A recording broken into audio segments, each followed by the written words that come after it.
Hello, and welcome to the Business Management and Administration Career Choice Panel discussion. We are very excited to have our panelists and participants with us today. To get things started, we'd like to know how you are joining us. At this time, please let us know if you are joining us as an individual attendee, meaning viewing on your own device, or if you are participating as a class via the poll on your screen.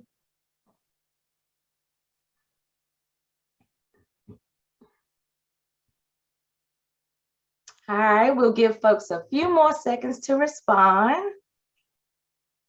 And it looks like about 88% of our attendees are participating individually. We are so excited.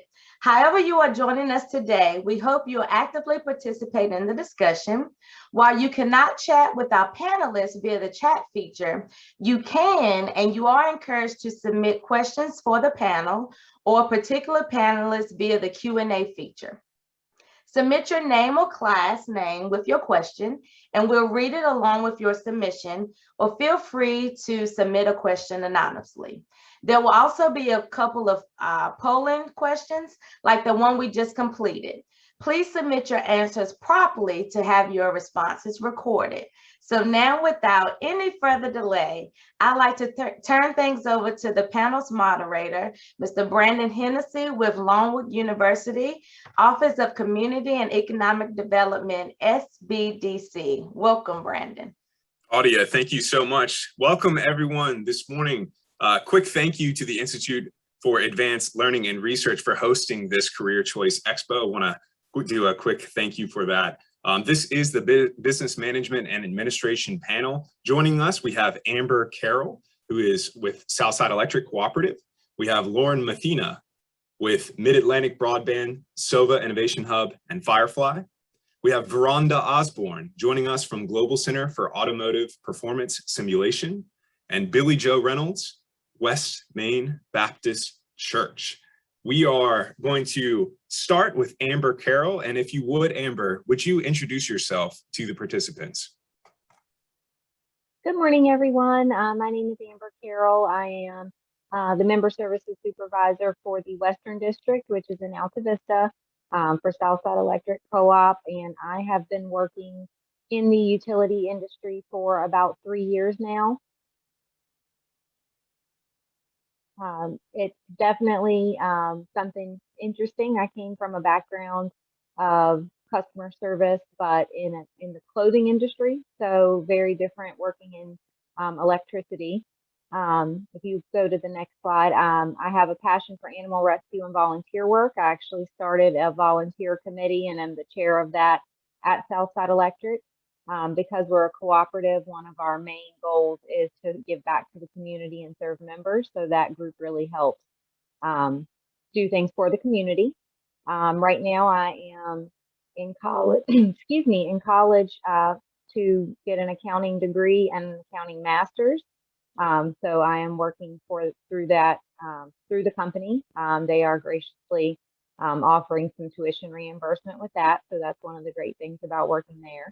I work in Alta Vista, and our building kind of looks like an elementary school, but it's not. I do have my own desk area, and then also I work from home also. So right now we are working from home part of the time and working from the office part of the time.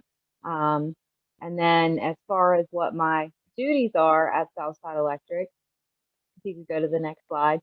I mostly assist customers through many different situations. Could be a power outage, it could be a tree that's fallen on the line, or it could be a billing question, starting new service, things like that.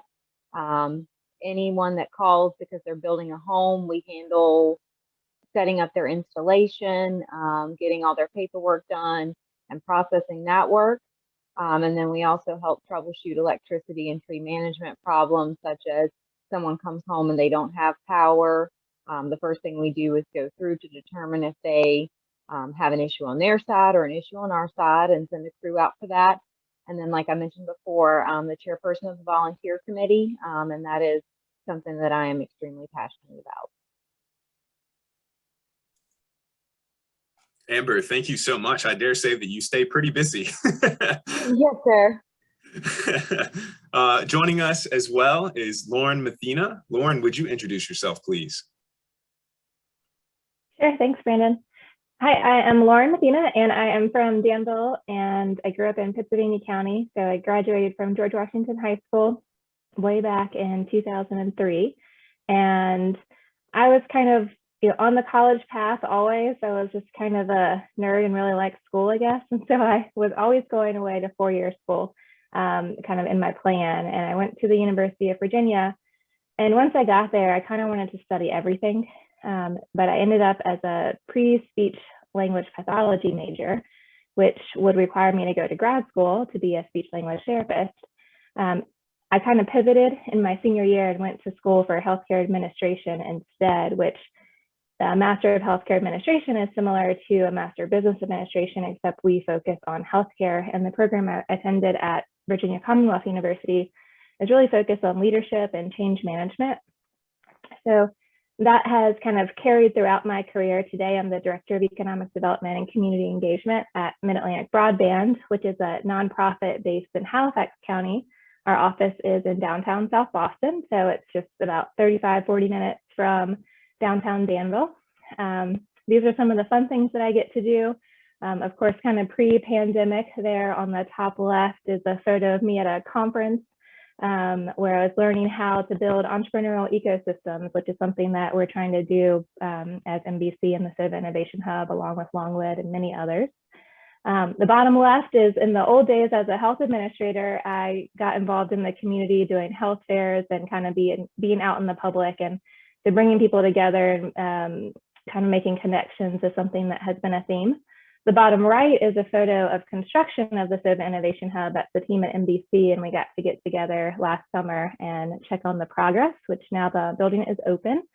And the top right is a team meeting that we had socially distanced in the Innovation Hub. Those are my coworkers, Rebecca and Liz's daughter, Hadley. So these days, very remote, but lots of interaction still via Zoom. So my favorite part of my job is that interaction and the relationships that I'm able to build and the collaboration that we get to bring to life. So I'm excited to be here with you all today. Thank you. Lauren, thank you so much. I can attest to firsthand the great qualities of Lauren Mathena and NBC and SOVA Innovation Hub as a community partner. So thank you, Lauren, for being here and as a part of the panel. Joining us as well is Veronda Osborne. Veronda, can you hear me? And if you would, could you go ahead and introduce yourself?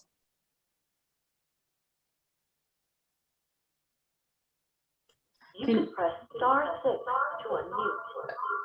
Okay, it's a bad echo. I'm having problems. Your microphone. You can press *6 to unmute. Can you all hear me? Veronda, we can hear you. Okay, is it an echo on your side? It is, but I think if you wanted to mute the phone, that you could do that and we would still be able to hear you.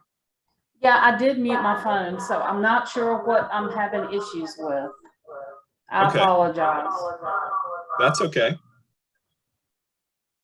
I think if you would be able to continue forward with your introduction, that would be great. Okay, can you all hear me now? Still with an echo? Oh my gosh, I'm so sorry. This is so frustrating. I hate to do that and everybody get the feedback. I may just have to drop off of the invitation. I am so sorry. Okay, well, we understand, Veronda. If you are able to resolve the audio issues and you want to come back and join us, go ahead and do so. In the meantime, we'll just we'll go to the next panelist if that's okay with everyone else for now. Is that okay with you, Veronda? I see head nodding, so thank you, Veronda.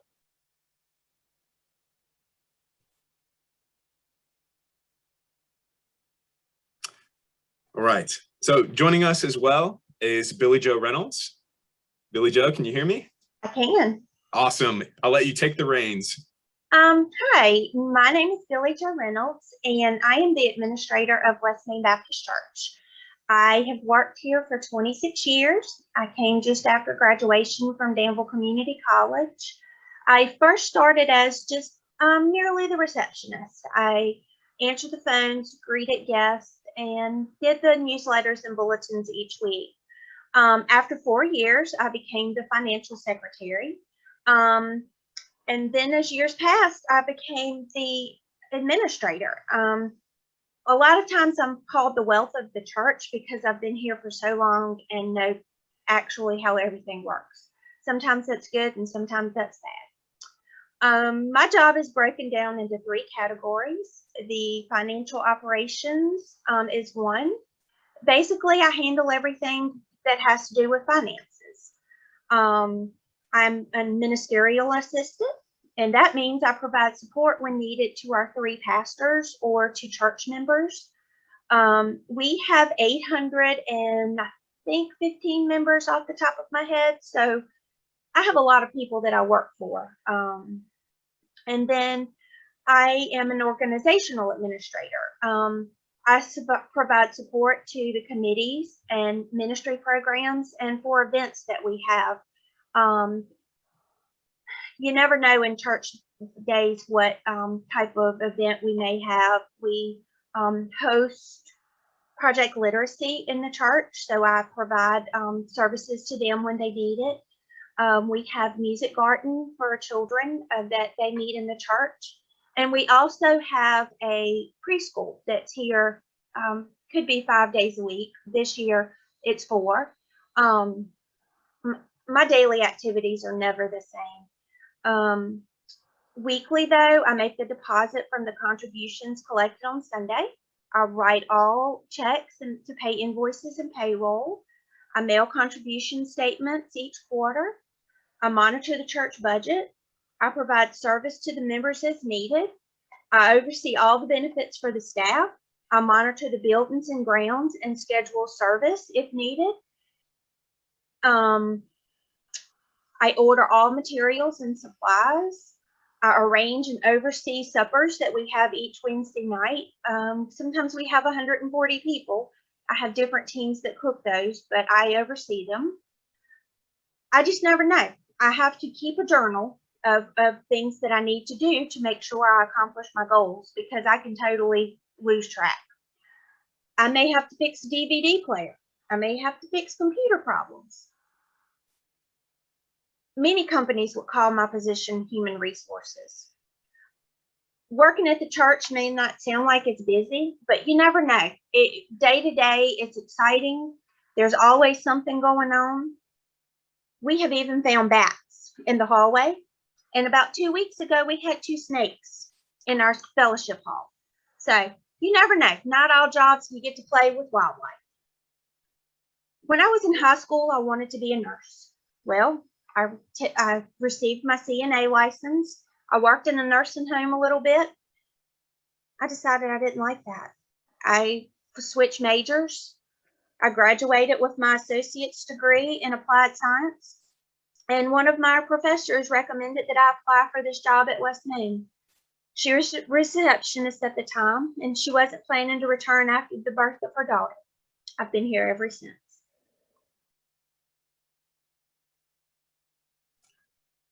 Billie Jo, thank you so much. Thank you to all of our panelists for introducing yourselves, a little bit about your experience personally and how that has been transcendent into your current occupation. I want to draw attention to the diversity of our participants in their organizations, right? We have community support organizations. We have a religious organization. We have a utility and infrastructure organization joining us. And then each panelist in their roles, obviously they have their titles and they have their roles, but then they extended that and said that they're also involved in other things beyond what their like traditional roles and responsibilities of their organization. I think Billie Jo, you might have taken that to the extreme with animal care. But there's this idea that all of these organizations come together and offer a very diverse offering to the community, and they are essential as a part of the community. So there's going to be a second poll to everyone that is going to ask for your feedback on two things really quickly. And you'll see that in front of you now. So the first one is the topic is organizational knowledge. And the first question is, did you know any of these organizations represented on today's panel before today? And so you can say yes or no. And what were you most surprised to learn about our panelists' introductions? What they do, where they work, their education and experience before their current job. We'll give you just a few moments to make your selection, and I will share the results.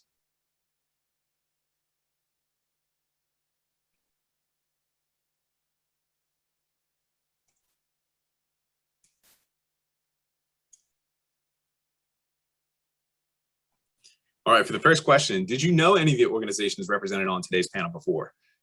We have 58%, so the majority said no, that they were not aware. So we're bringing awareness to really essential parts of the community today.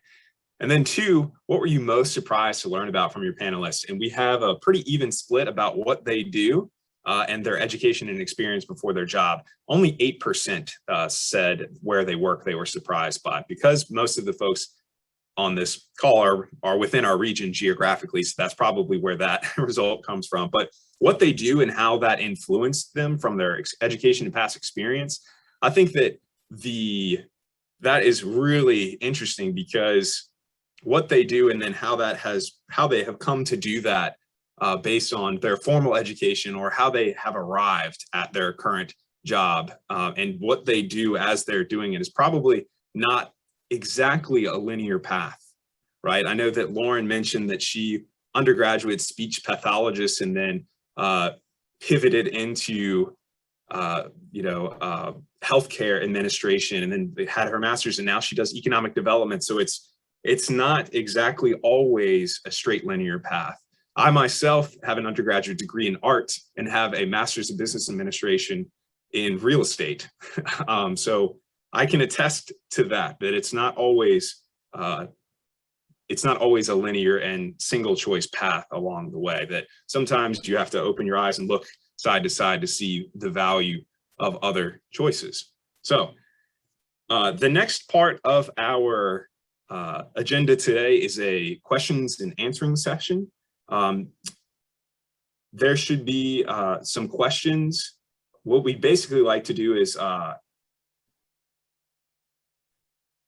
there's going to be a third poll to vote on the question that we would like panelists to answer. So basically, we're going to have you guys formulate questions so that we can ask our participants. So knowing where they work and what they do and what their organizations do, what would you like to ask of these participants? Are you really interested in the work that they do within their organization? Are you really interested as to like the more qualitative aspects of their job? Like what were the hurdles and challenges related to their particular organization or to them personally?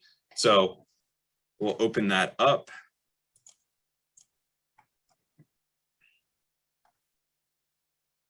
And I see some questions popping through now.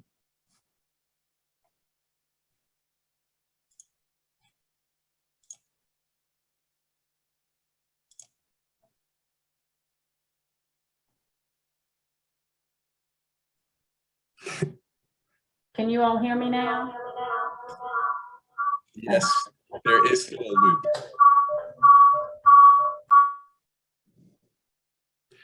So our first question comes from Tammy Hazlett, and she's a 6th grader from Gretna Middle School. And she asked, did you ever have something cool happen to you while you were working? So a particular experience that impacted you in your work. Does anyone want to field that question? I can answer that.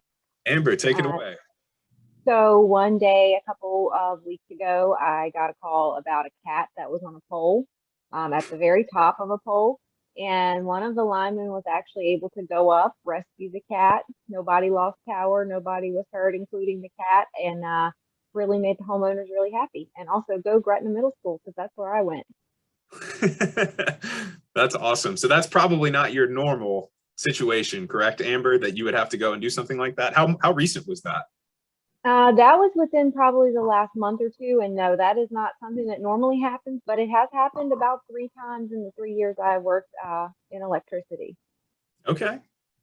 Very cool. And thank you for sharing, Amber. Does anyone else have something that they would like to share about something that's really cool that has happened as a part of your current occupation or organization? I think it's a great question.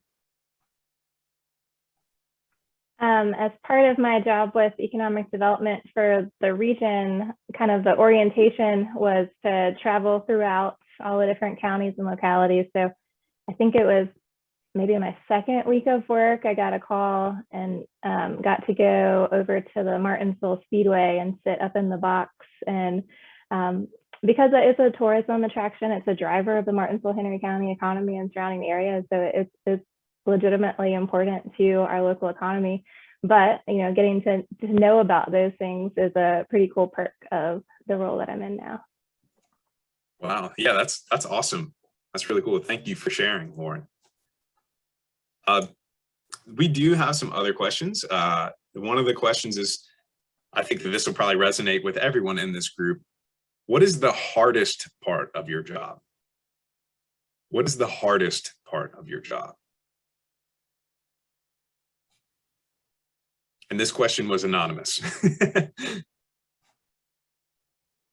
I would say for working at Southside Electric, the hardest part of the job is when there are power outages and we're talking to customers and we can't just get them back on. Usually there's major damage at that point to poles or lines, and we understand their frustration, but we can't give them a time frame or anything like that. So it becomes really difficult when, especially if they're in an extended outage and we don't have information for them, because they're just as frustrated, you know, of course, as we are, hoping that they'll get back on as soon as possible. Yeah, I can understand that. One of the classes that I teach is business communications at the university within the College of Business and Economics, and communication is everything. And sometimes it's not for lack of communication, it's just the lack of progress based on the circumstances of events that transpire. So you kind of have your hands held, you know, tied in instances like that. So that I can imagine that would be really hard because you just want to help and, you know, be of service to your customers. So that is challenging. Billie, I saw that you unmuted, so you want to take that one as well? I do. This is a little grim, but one of the hardest parts of my job is unfortunately death. Working in a church, you're going to have funerals, and you grow to love these people, and you're part of their family. So truly, that's the hardest part. Mm. Yeah, and to be so like close within proximity to experiencing that, I can imagine that would take its toll as well emotionally. It sure does. Yes, especially the ones that have been here a long time or children. I just have to pull myself away from those families sometimes and do my job and not get emotionally involved if there's children. Well, thank you for sharing, Billie Jo. I appreciate that. Veronda, I want to backtrack to the previous question, and she works at Virginia International Raceway. And one of the most exciting things that she gets to hear is that she gets to hear race cars on any given day, like driving by. I think that is super cool. As a gearhead myself, that would be amazing to hear cars passing, race cars passing every day. And she said that one of the hardest parts of her job is meeting deadlines such as payroll and accounts payable. I feel like I could attest to that, because if you don't meet those deadlines, they kind of trip you up because they're recurring, right? They have to keep happening, so you have to keep meeting them. And there's a lot that goes into accounts payable, accounts receivable, things of that nature for the accounting practice. So I can understand, Veronda. Thank you for sharing. One of the questions, Brian Warren Jr., is what do real estate agents do, and how can you become a real estate agent? I know that you asked, I'm assuming you asked because I said that my master's degree is in real estate. My master's degree was in commercial real estate. So the pathway to becoming a real estate agent, you actually do not have to have a formal education. You don't have to have an undergraduate degree or a master's degree. It's a licensing practice through the Department of Professional and Occupational Regulation, which is the DPOR organization in the state of Virginia. And I think I should be able to link this to everyone. If you are interested in knowing about it from a process standpoint for Virginia, I put the link in the chat so you can understand what actually goes into becoming a real estate agent. As far as the expectation, I had a friend who's like, I quit my 9-to-5 to become an entrepreneur and real estate agent, and now I work 24/7. So it's a profession that calls on you whenever the customer is available, which is pretty ubiquitous amongst a lot of professions in entrepreneurship. So, and real estate is one of them. So I'm going to jump back over to the chat and see what other questions do we have.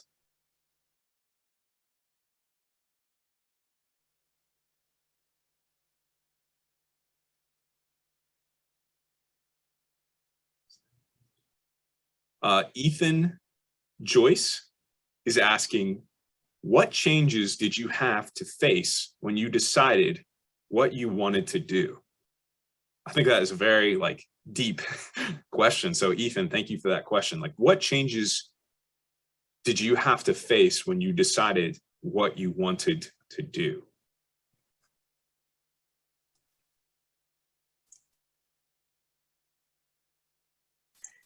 I can say from the education side, if you're so far along in once you get into a college setting and you're going towards a certain major, you have to take certain classes towards it.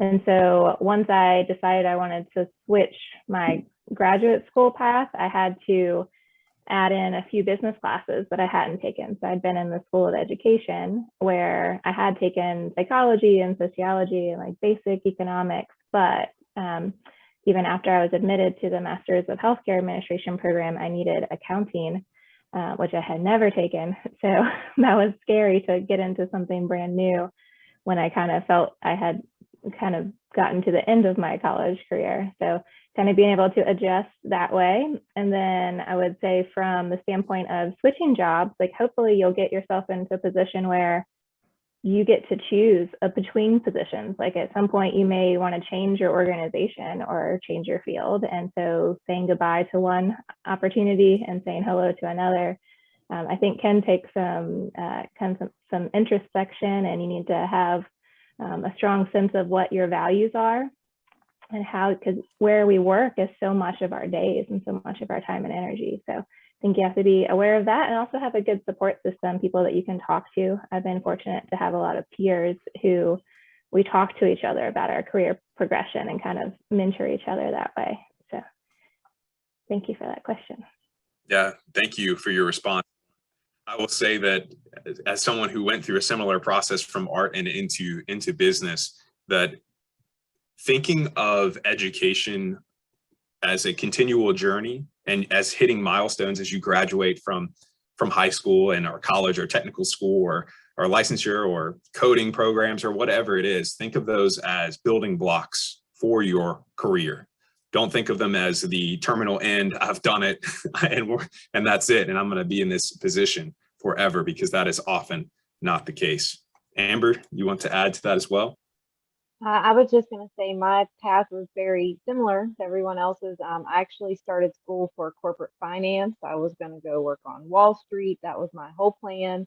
And then, life changed. I went to culinary school. That didn't work out. So just because the first thing that you think is your goal is maybe not attainable or isn't what you end up wanting, it's not the worst thing, because I'm much happier doing the job I do than working in a restaurant.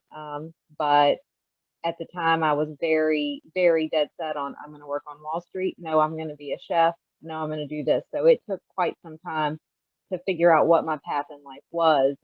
But I did learn a lot on the way, and it was more knowledge each time. So it's not the worst thing to change right at the end or right in the middle. Definitely still possible to do those things. Awesome.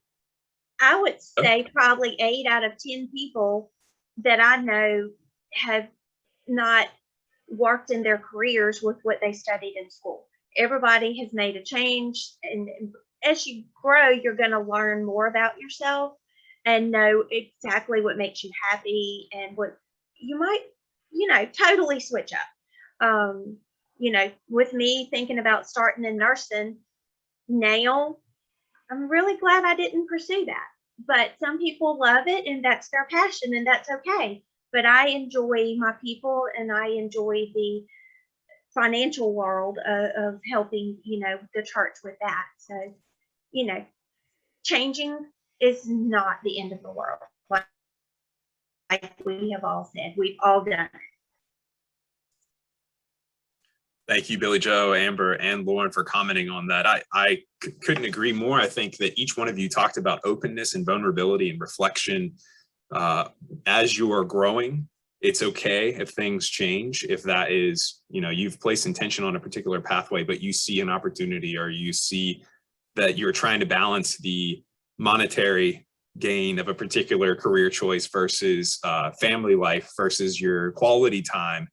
Be thinking about that balance as you make your choices. It's important to be to think about it comprehensively or holistically as you're progressing in your career.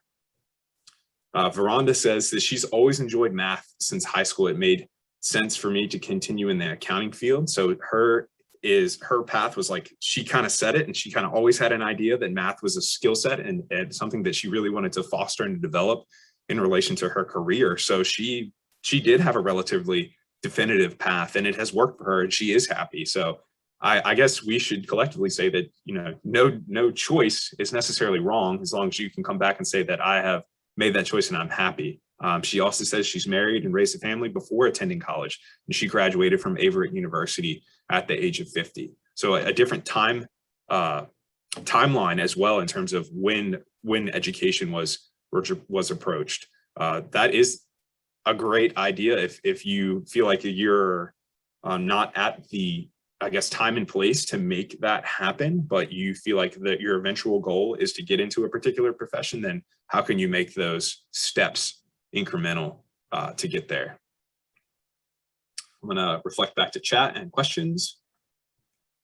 There was one question I wanted to ask.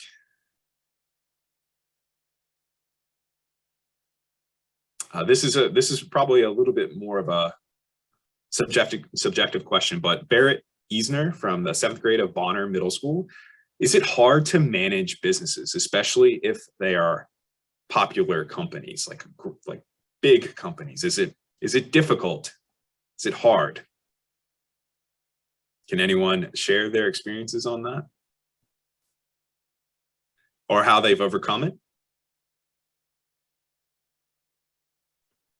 I think so. Management and business administration is a super broad skill set, which I think, hearing my fellow panelists, is part of what is so appealing about it, because while you could specialize, you have this understanding, exposure to everything from the finance and accounting, how the organization is structured, how it's going to grow, how it recruits talent and keeps talent, how you decide how much to pay people and how many employees you can afford, what your services are, et cetera, et cetera. So looking at that question, I would say it's not really the size that might make it difficult to manage, because a small business that is disorganized and that if you join a company that is small but doesn't have a lot of systems in place, to me would be more difficult to manage than perhaps a bigger company that has implemented systems across all those different kind of domains of business.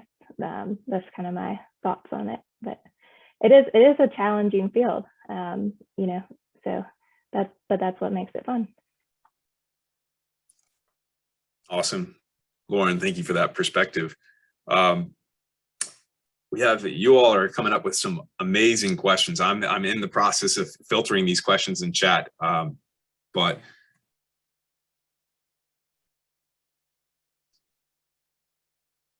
I love this question. What do you look forward to do every day? And this comes from Robert with 7th grade Laurel Park Middle School. So what do you love and look forward to every day? So I really enjoy working with members. A lot of people don't like to call the power company. Or they don't like to hear from the power company. So it doesn't mean that every single member is super excited to talk to me, but there are a lot of members you can make an impact on, especially if they're struggling to pay bills and things like that. We reach out and give them resources that might be able to help. And help them out in their situation. Just the other day, I got to call some people and let them know they won some prizes from our annual meeting, which were credits on their power bill, and they really enjoyed talking to me that day.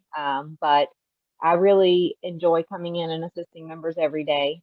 There are always more pleasant calls than unpleasant calls.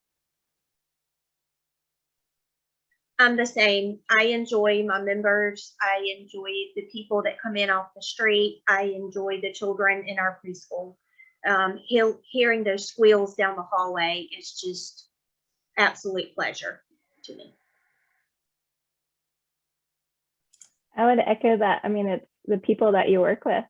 And no matter what you do, you're going to be working together. That is the trend of where we're going with the knowledge economy, is that working in teams and working across lines of organizations and departments. So I think that's something to think about when you think of the future of work. Like, who are you going to see every day? That's very true. It's very true. Thank you all for your comments. What advice would you give? And this is from Pearson, Wales. What advice would you give for someone who's interested in your particular field or job? How would you kind of mentor them in their decisions for attaining an occupation similar to yours?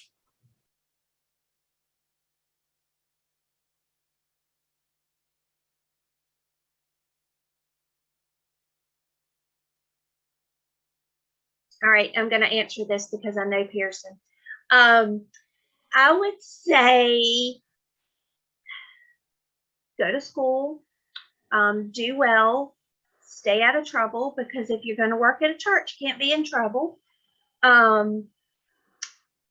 Just follow your passion. I mean, that's what I've done. I ended up here and I've stayed for years and years.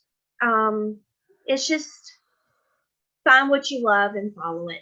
My son is a police officer, and there's no way he could go to that job if he did not love it. So whatever it may be, find your passion and go for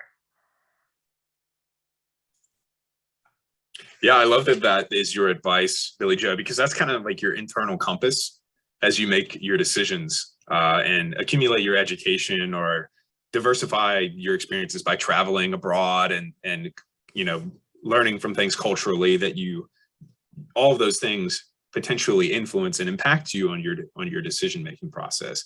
I would agree, and that is exactly how I would say to get into my particular profession as a consultant is just take up any opportunity that you can to learn, continue to learn, because you never know when that's going to come back to aid you in your pathway, in your career. So always be open to learning. One of the questions is, what can you expect? What's the salary range you can expect in this particular field? And I think given the differences of business administration, and I think Lauren, you touched on it's very macro, it's huge. Like it encompasses a lot of different fields within a business administration. So I have jumped on Google real quick, and I think what I'll do is link the Bureau of Labor Statistics Occupational Handbook so that you can see accountants, auditors, business analysts, claims adjusters, fundraisers, market researchers, anything and everything related to business and financials, that you can see what the expected outcome of of a salary is and how many jobs there are, like the volume of positions in business and financials. So I'm just reading off of the BLS website, but the median, so the 50 percentile, not the average, but the median, most people make around $72,250, and that was pulled as of May of 2020, which is higher than the median wage for all occupations substantially by almost $30,000. So the annual median wage for all occupations is $42,000 approximately. So you're seeing a net difference of $30,000. Okay, so hopefully that answers your question. Jump back up. I do want to add some remarks from Veronda. She said that she's worked from 3 different organizations up in her career, not only challenging, but rewarding at the same time. You can take pride in knowing your input can make things run smoothly in the future.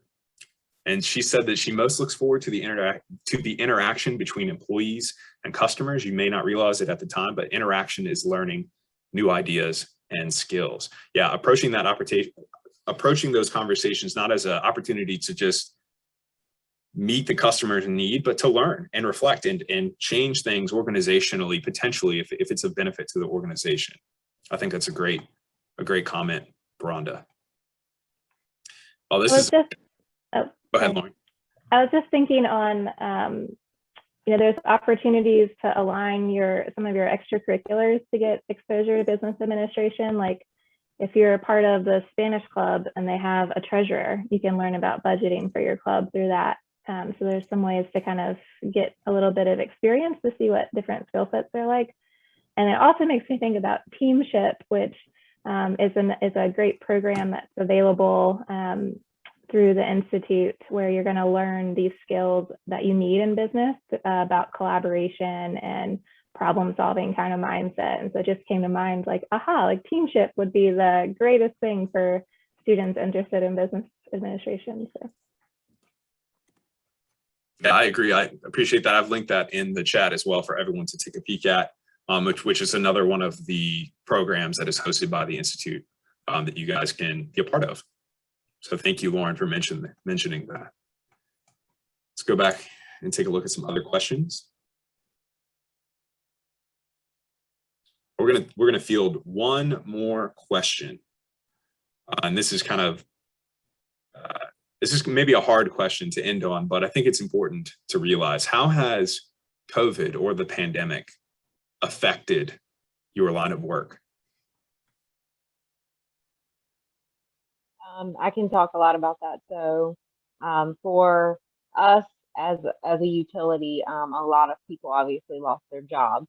And so with that, we're not able to pay their bills. And that, of course, is, people pay their utility bills, but there was moratoriums put in place where services were not disconnected. And those moratoriums actually just lifted. So at least for my company, we're working with everyone who's delinquent to put them on repayment plans that they can, adequately do instead of owing this, chunk of money all at once. But COVID definitely affected the members because so many were out of work and so many were unable to make those payments.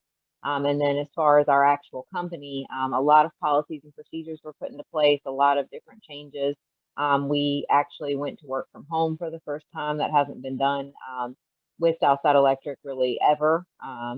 So everyone had to kind of get used to that curve of working from home. Some of us love it, some of us hate it. Me personally, I love it. And we've done that about 4 times, went back and forth. So we work from home, and then things got a little better and we went back to the office, and then we've been back and forth and back and forth. And then of course, just the day-to-day of coworkers being exposed to COVID or having COVID, and then the quarantines that go with that, that we have 4 district offices, and that has been something that has happened at every district office in different time periods, but you never know until it's too late. So we definitely have had a lot of changes in my company from COVID. Amber, thank you for contextualizing that and illustrating the impact COVID, I'll just kind of quickly summarize and say that COVID is one of those things, and the pandemic in particular is one of those things that it has affected so many layers of business administration and how a company operates, how it sources raw materials, if it's a product-based company, if it communicates with customers, or how it serves customers. It has impacted the entire spectrum of how a business model could work in some cases. Some are inherently able to pivot. So let's say you're in the financial services sector and you're a financial consultant or something like a financial advisor, you could quickly pivot to something like a Zoom meeting to offer financial services with one of your customers. But there are like very tactile, touch-heavy businesses that had to rethink their business model. So thank you, Amber, for saying that. There is not a lot of time left, so I do want to quickly thank Veronda, Lauren, Billie Joe, and Amber for being here today and providing such insightful remarks. I want to thank each of you, the students, as participants, because your questions, I mean, I was sitting here like filtering, trying to get through all these questions. They were amazing, and I wish I had the opportunity to ask these panelists in more time and get the answers to all these questions. I think that a takeaway for you as participants is keep thinking about these questions, keep looking for answers for these things. I want to go ahead and close by asking each panelist with about 1 minute, what is the best career advice that you could offer your student participants?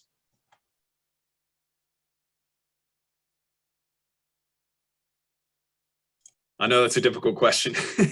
Veronda has come in hot and she says, stay focused. So stay focused, stay committed and engaged to your goal in your career. Okay, thank you, Veronda. Be open-minded. Ooh, I like that one too, be open-minded. I think that that's something that we've touched on a lot today, Billie Joe. So thank you for bringing that to the forefront. I would say don't get discouraged if something doesn't work exactly how you plan for it to work. Definitely keep up with your goals, but sometimes the path is a little different to that goal. Amber, I love that. So real resiliency and persistence in the dedication to achieving your goals, right? There will be barriers, there will be roadblocks that you will hit, that you have to jump over or pivot around or do things. Just kind of have the expectation that those things will happen and try not, as Amber says, to be discouraged by those things. Lauren? Let's say dream big and also be patient. You have plenty of time to explore all different types of careers, and as students, people are very willing and excited to help you and to answer the questions that you have. So if you are curious about a career, reach out to someone and ask if you can shadow them for a few weeks. Maybe you go every Wednesday afternoon or each Saturday, but use it as a time to explore and don't limit yourself. Awesome. I think that is a great way to conclude. Thank you, Lauren. I'm going to go ahead and pass things over to Audia so she can wrap things up for us. Thank you, Brandon. Students, we hope you were exposed to some new careers and organizations in our region today. You can continue your career exploration through Major Clarity and the Career Choice website and activities. Remember, the more you engage, the more you learn. This panel counts as an activity towards Career Choice gear, as do the other panels, the scavenger hunt, and the survey that will be coming on Thursday. Thank you so much to our moderator, panelists, teachers, and sponsors who made today's discussion possible. We couldn't bring Career Choice to our regional students without you. Here's hoping that we get to see you all, your business, students, and teachers back in person next year. Thank you.